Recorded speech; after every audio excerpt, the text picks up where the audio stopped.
io ho una cultura giuridica tecnica e quindi se proprio fossi eletto e dovessi vedermi in un ruolo importante mi vedrei alla Commissione Giustizia.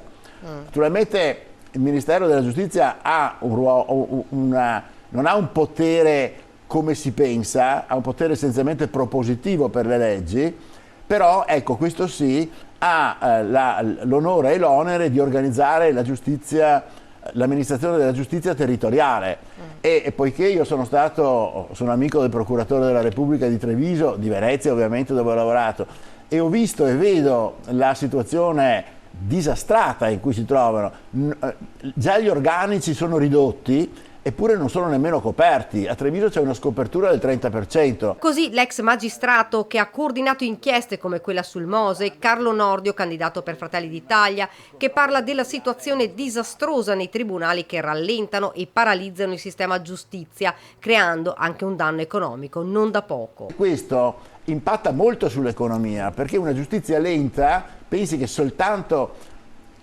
in un anno noi perdiamo 2 punti di PIL in Italia per la lentezza della giustizia civile soprattutto e anche quella penale.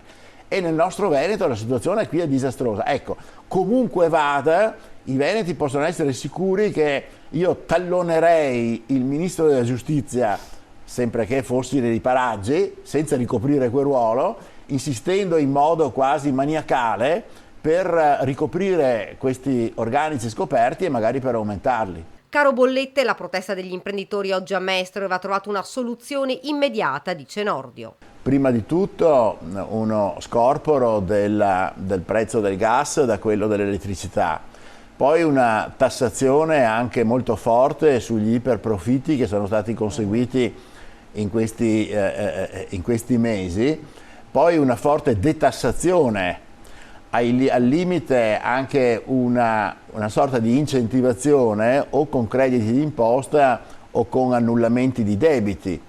Voglio dire che lo Stato, sempre sperando di restare nei limiti del bilancio, ma come ha detto Giorgia Meloni, come estrema ratio anche eventualmente con uno scostamento, debba assolutamente intervenire in tempi rapidi.